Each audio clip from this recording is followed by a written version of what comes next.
어떤 이제 나라에 가면 대단히 잘 자라는 나무가 있는데, 그런데 열매를 맺지를 못한다고 합니다.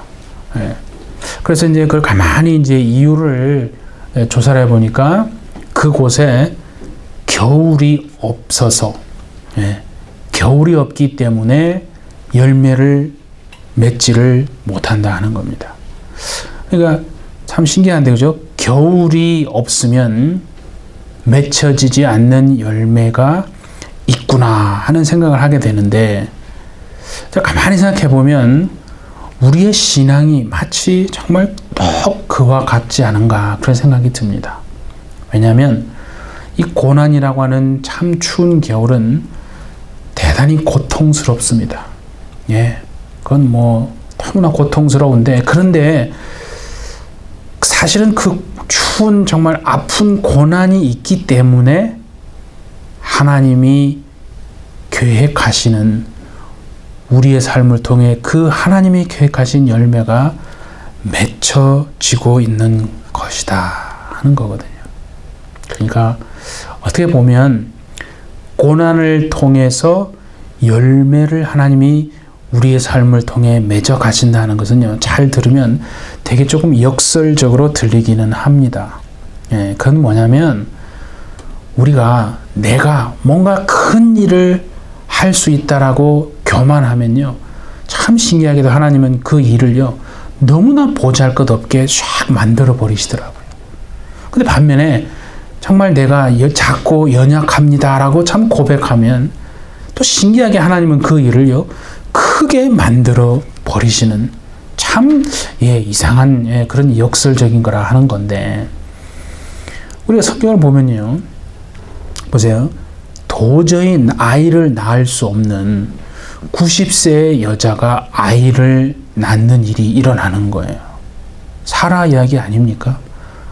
근데 그것은 의학적으로 사실은 불가능한 겁니다. 성경에 완전히 경수가 끊어졌다고 했다는 거죠.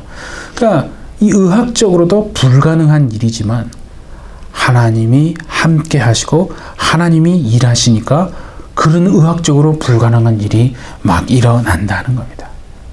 또 그런 건 있는가 하면 300명의 그 용사들이요 10만 명의 군대를 이겨버리는 일이 있는 거예요. 그거는 군사 전략적인 측면에서도 보면요 절대 가능한 일이 아니거든요. 아니, 칼로 인해서, 그죠? 어떻게 300명이 10만 명을 이길 수가 있습니까? 아니, 현대전으로 말한다면 예외가 딱 하나 있어요. 핵을 가지고 있으면 300명이 10만 명 이길 수 있습니다. 근데 뭐 그 당시는 그런 게 아니니까. 그런데 하나님이 함께 하시니까 불가능한데, 전혀 가능하지 않은데도 300명이 그저 10만 명을, 기드온의 300 용사가 미디안의 10만 군사를 이겨버리더라는 거죠. 그런 거 하면은 다윗이라고 하는 소년이에요. 조그만한 애인데 3m가 넘는 거인을 조그만한 물맷돌 하나 던져가지고 그걸 그냥 쓰러뜨려 버리더라는 거죠. 아니, 현대에도 여러분, 우리 무슨 요새는 뭐 그런 막 싸움들 하잖아요. 스포츠를 하잖아요. 뭐 쉽게 말하면 헤비급하고 저 미들급이 싸우는데 아예 경기 자체가 안 되는데 체급이 다르다는 거예요. 세상에서는요, 체급이 다르면 경기 자체가 이루어지질 않습니다. 그것은 해보나 말하기 때문에 그런 거거든요. 그런데 성경에서는 도저히 이루어질 수 없는데 그 조그마한 소년이 3m가 넘는 골리앗을 물맷돌 하나로 넘어뜨려 버리는 일이 일어난다 이거죠. 그런데 그런 것들도 가장 역설적인데, 그것보다 더 가장 도저히 이거는 뭐 설명할 수 없는 역설 중에 역설이 뭔지 아십니까? 바로 처녀가 하나님의 아들을 낳았다는 거 아니겠습니까? 그러니까 여러분 가만히 보세요. 뭐냐면 하나님은 인간이요, 내가 뭔가 스스로를 할 수 있다라고 스스로를 자랑하고 의지하는 것이 있으면요, 그것을 싹 끊어내어 버리시더라. 그렇게 함으로써 어떻게 하냐면 하나님이 계획하신 열매들을 우리의 삶을 통해서 하나하나 맺어가게 하시는 하나님이시다 하는 겁니다. 참 그게 얼마나 은혜가 되는지 모릅니다, 여러분. 그러니까 우리가 이제 바울의 이야기를 보고 있는데, 그죠? 고린도후서를 보면 바울이 그리스도의 능력을 의지해서 그 모든 고난을 참 기쁘게 감당했다고 하니까 마치 바울이 무슨 고난을 통해서 어떤 전혀 고통도 느끼지 못하는 감각이 없었다고 생각하면 여러분 큰일 납니다. 그렇지 않습니다. 고린도후서를 한번 보시면요, 그 각 장마다 바울의 참 그 깊은 고통과 고난들이요, 아주 그 조각조각들이 우리에게 나타나 있다는 것을 볼 수 있거든요. 1장에 보시면은 지난주에 말씀드렸잖아요. 얼마나 참 환난과 고통이 심했으면 살 소망까지 끊어지는 그런 일을 경험했다고 했습니다. 예.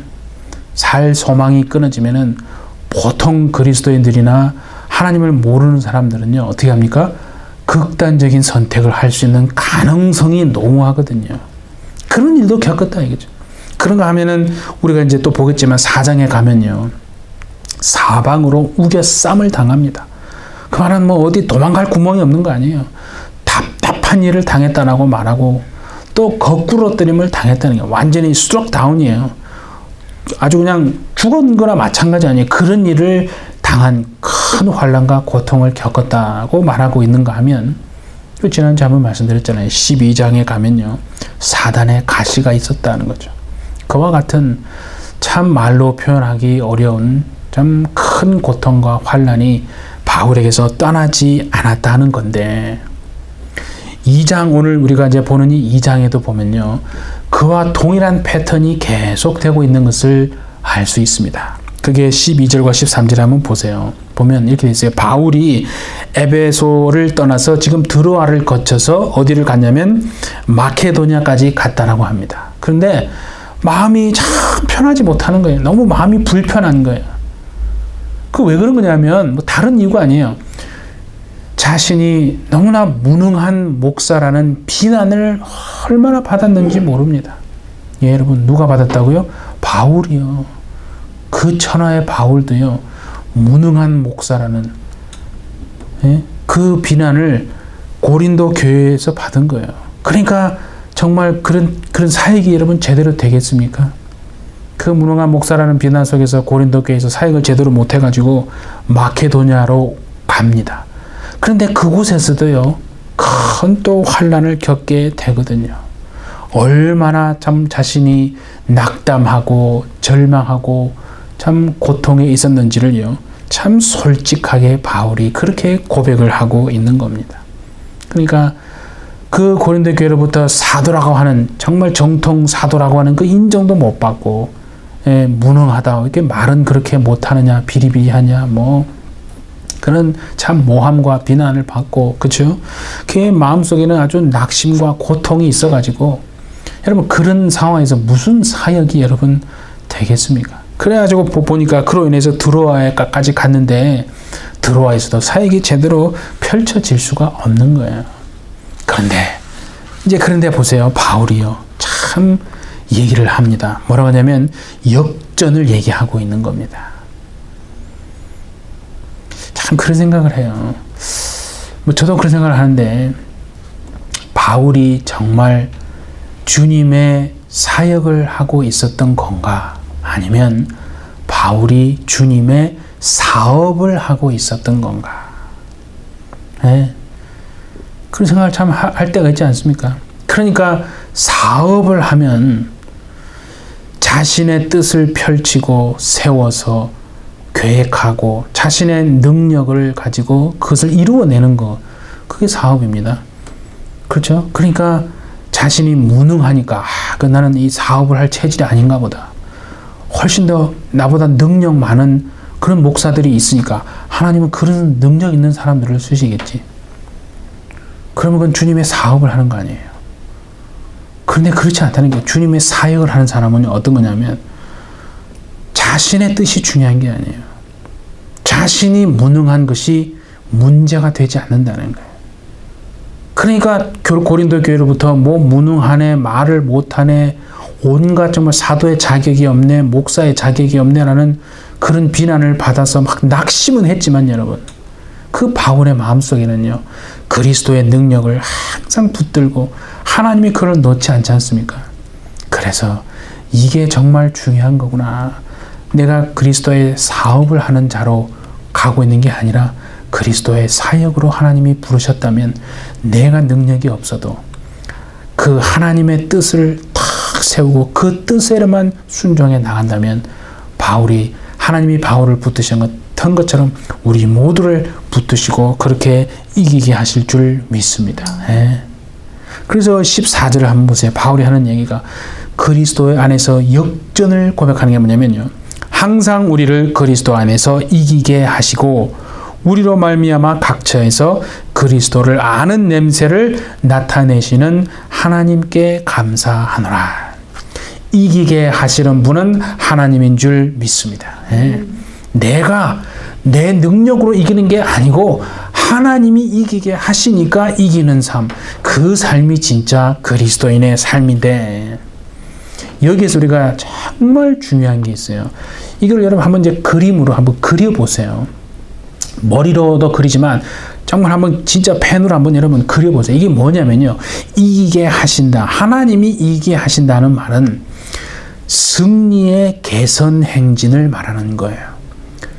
승리의 개선 행진, public triumphant royal procession. 어떻게 보면 그러니까 승리의 개선 행진이 뭐냐면, 당시의 로마 군대는요, 전쟁에 나가서 중요한 전투에서 이기지 않습니까? 그러면 어떻게 하냐면 승리의 개선 행진을 합니다. 그러니까 승리의 개선 행진을 하면 어떻게 됩니까? 길 옆에 사람들이 막 서 있겠죠?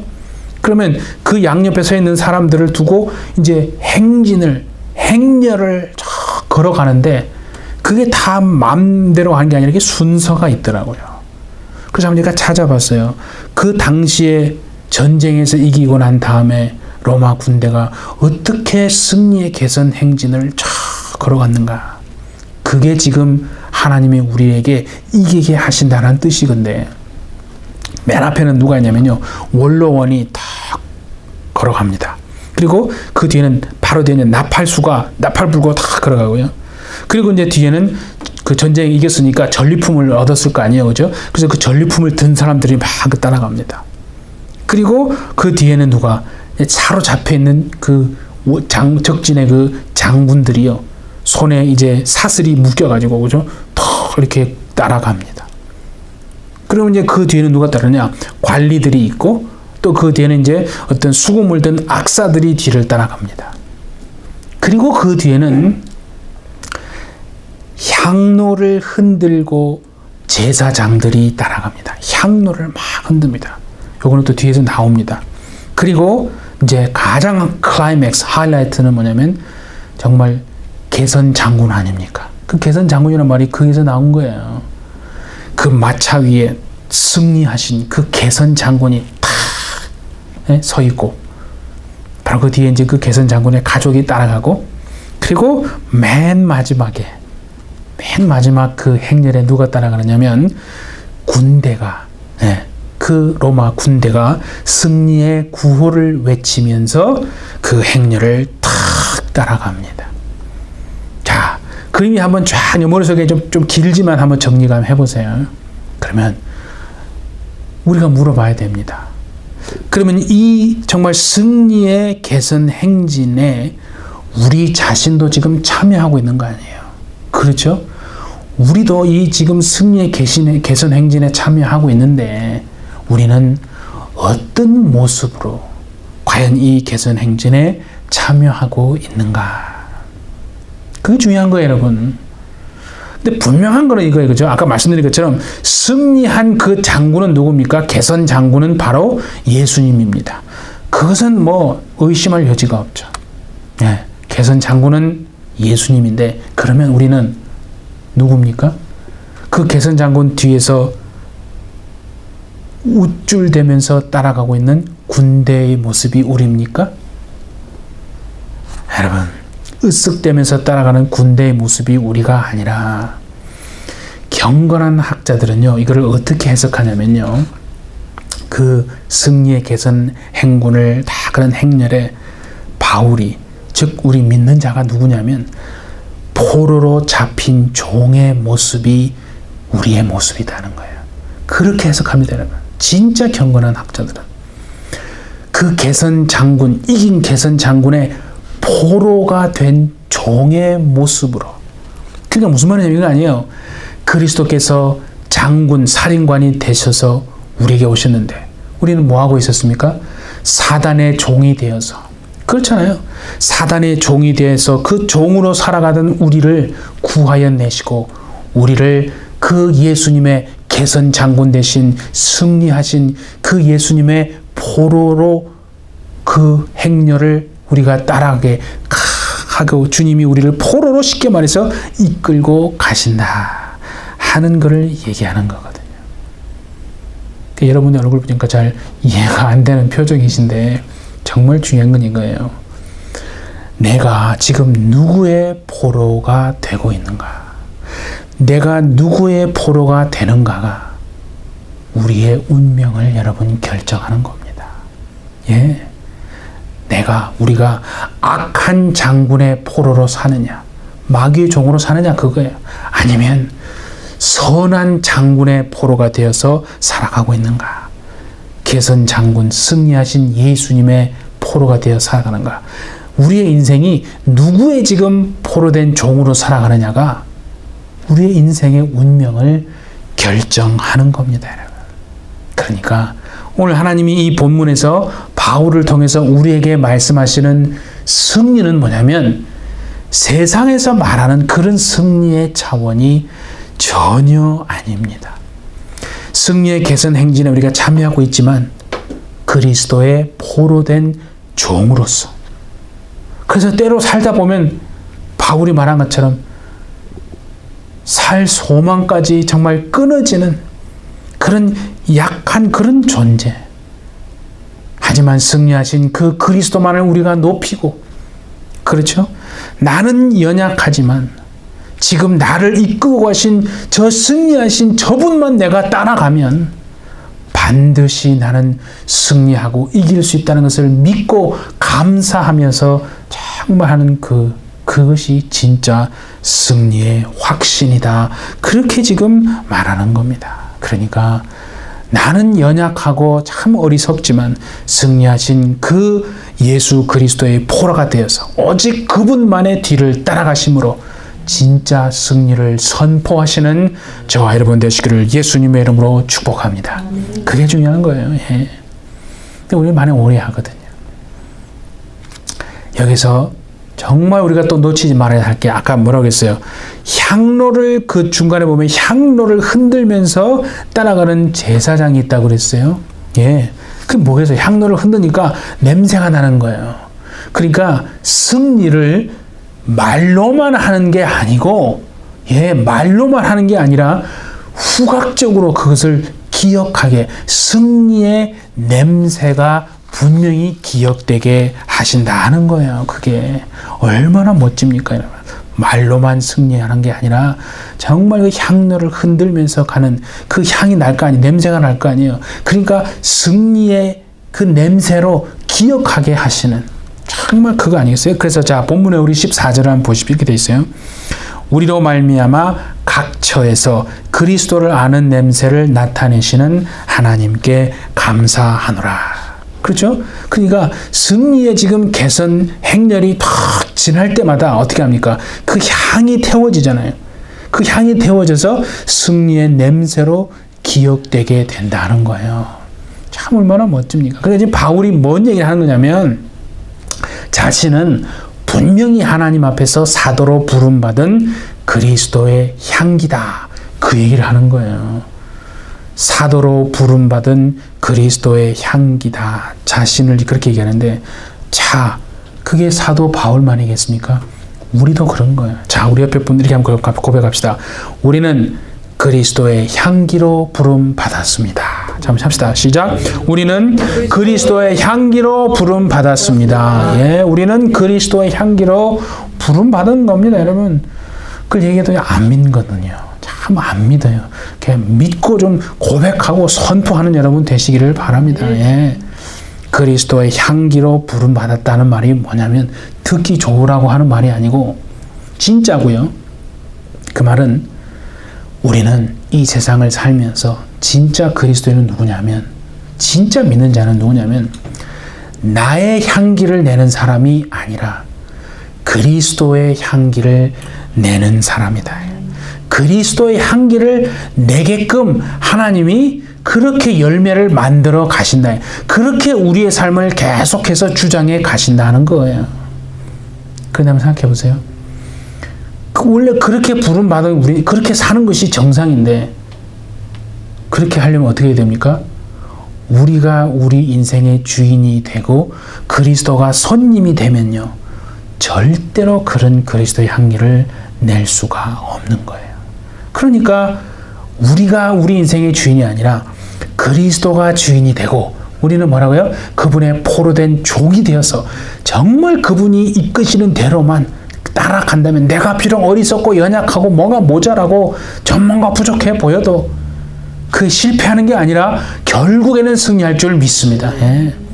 그러니까 내가 주인으로 살아가는, 우리가 여러분 보세요. 그리스도인이 됐고 예수 믿고 교회 다니지만요, 수십 년간 신앙생활을 했지만 직분을 받고 있지만요, 자신이 주인 되어 살아가는 사람 많습니다. 그러니까 교회에서는 직분을 받고 봉사 헌신하면서 막 살아갑니다. 그런데 여전히 보면 자신이 주인 되어서 자신의 향기를 드러내고 그리스도의 향기를 드러내지를 못한다. 그러니까 갈등이 생기고 어려움이 생기고, 그래서 하나님이 고난을 주시는 거예요. 그 고난을 통해서요, 자신이 의지하고 자랑하는 탁을 끊어내시고 내가 아니라 그리스도의 향기만을 바라게 되는 진짜 믿는 사람으로 그렇게 성장하게 하나님이 만들어 가시는 거거든요. 그래서 한번 보세요. 어느 집에 한번 들어가 보세요. 어떤 집이든요, 그 집에 들어가면 어떻게 합니까? 그 집에서 오래 산 집 주인의 냄새가 납니까? 안 납니까? 반드시 나게 되어 있습니다. 예. 마찬가지입니다. 여러분, 똑같습니다. 우리 안에서 우리를 보시면요, 지금 내 안에 살고 주인으로 살아 계신 분이 누구냐? 내 안에 오랫동안 주인으로 살고 있는 그 분의 냄새가 여러분 반드시 나게 되어 있습니다.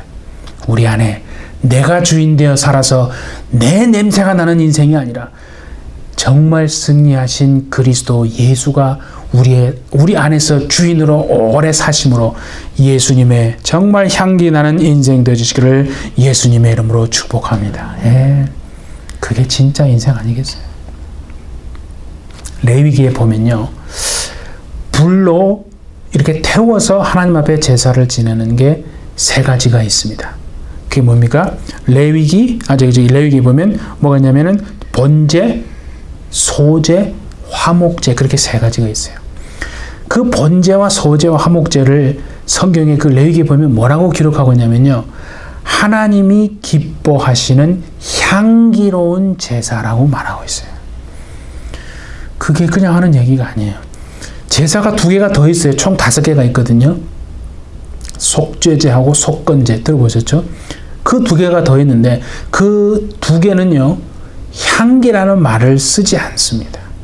그 레위기에 보면 그렇게 돼 있어요. 그 신기합니다. 그 왜 그러냐면요, 속죄제와 속건제는요, 의무적으로 드리는 제사라서 그렇습니다. 그러면 번제와 소제, 화목제는 어떻게 하는 겁니까? 강제에 의해서, 강요에 의해서, 억지로, 내가 누구 체면 때문에 내 체면이 있으니까 의무감에서 그렇게 하는 제사가 아니고 자발적으로 기쁘어서 하나님 앞에 감사해서 그렇게 헌신하고 드려질 때 그것이 하나님 앞에 뭐가 된다고요? 향기가 되어지는 겁니다. 예. 그러니까 예수 믿고 신앙생활 오래 했지만 여전히 어떤 의무감이나, 그죠? 목사님이 이게 하라고 하시니까, 그러니까 내가 내 체면이 있으니까 이 정도 내가 해야 되지 않을까. 그렇게 해서 행하는 것은요, 하나님 앞에 뭐가 안 되는 겁니까? 향기가 안 되는 거예요. 향기가 안 되면 뭐가 되겠습니까? 하나님 앞에 아무것도 안 되는 게 아닙니다. 향기가 안 되면 반드시 악취가 나게 돼 있어요. 그래서 마태복음 7장에도요, 그런 사람을 향해서 뭐라고 했습니까? 주님, 내가 주를 위해서 이것도 하고 저것도 하고 다 했지 않습니까? 근데 주님이 뭐야? 나는 너를 모른다는 거예요. 그래서 억울하니까 바깥 어두운 데 가서 일을 간다고 성경이 그렇게 맨 고백하잖아요. 여러분, 우리가 주님 안에서 행하는 것이요, 하나님 앞에 악취가 되면 안 된다는 거예요. 그런데 여전히 많은 사람들이 자기의 어떤 그거를 위해서 막 하거든요. 그러니까 우리는 참 조심해야 합니다. 억지로가 아니라, 정말 기뻐서, 감사해서, 의무감이 아니라 자발적인 헌신과 봉사로 하나님 앞에 행하는 모든 것이 그분 앞에 향기가 되어주시기를 예수님의 이름으로 축복합니다. 그런데 오늘 본문을 하나 보시면 조금 약간 두려운 게 하나 있어요. 뭐라고 하냐면, 그리스도의 향기로 하나님을 부르셨는데, 그 우리가 말입니다. 그리스도의 향기가, 우리가 보세요. 어떤 사람에게는 향기가 되는데 어떤 사람에게는 뭐라고 그러세요? 죽음의 냄새가 된다고 말했어요. 이게 참 무서운 거예요. 16절 한번 보세요. 이 사람에게는 사망으로부터 사망에 이르는 냄새요. 그렇죠? 저 사람에게는 생명으로부터 생명에 이르는 냄새라. 누가 이 일을 감당하리요? 이걸 가만히 읽어보면요, 어떤 구절이 하나 생각이 나고 떠오릅니다. 그게 뭡니까? 바로 고린도전서 1장 18절이 여러분 떠오릅니다. 자, 한번 보십시다. 고린도전서 1장 18절 이겁니다. 십자가의 도가 멸망하는 자들에게는 미련한 것이요, 구원을 받는 우리에게는 하나님의 능력이라. 그렇죠?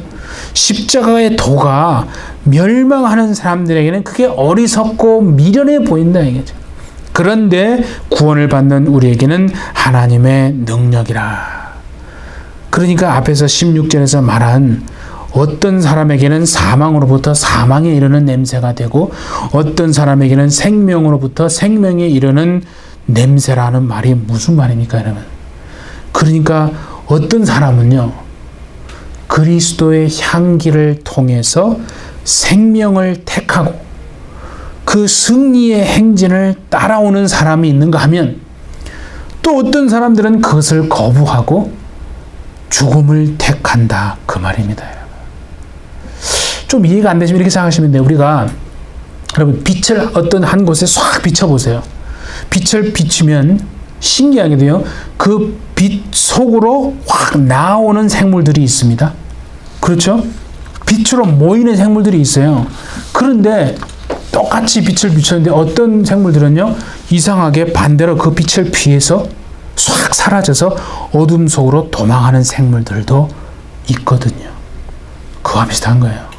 그러니까 이 죽음의 냄새란 게 뭐냐면, 그리스도의 향기가 죽음으로 이끄는 냄새다, 그런 말이 아니고, 죽음의 냄새란 건 뭐냐면 그리스도의 향기를 따라서, 그리스도의 향기를 따라서 정말 그분의 그 생명의 행진에 참여하지 않고 그것을 거부하는 것은 죽음에 처하는 길이다, 그 얘기를 지금 바울이 하는 겁니다. 그러면 바울이 그 다음에 뭐라고 했어요? 묻잖아요. 되묻고 있잖아요. 이 일을 누가 감당하리요? 여러분, 그 일을 도대체 누가 감당할 수 있습니까? 아무나 그 일을 감당하는 게 아니라는 그런 표현이에요, 이게.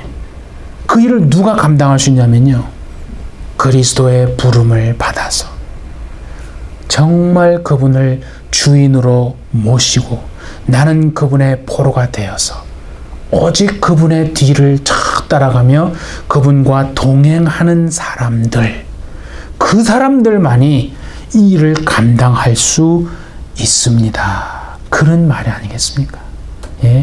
그러니까 정말 저와 우리 모두는 그 그리스도의 향기를 정말 따라서 그리스도를 주인으로 모시고 우리는 그분의 포로된 종이 되어서 일평생 그분의 뒤만을 따라감으로 정말 생명을 증거하는 생명을 나타내는 그런 삶이 되어주시기를 예수님의 이름으로 축복합니다. 예. 그래서 바울이 지금 말하는 거 뭐냐면 그거예요. 자신이 그리스도의 향기를 전하는 사도가 틀림없다고 하면서 자신을 그렇게 변호하는 거거든요.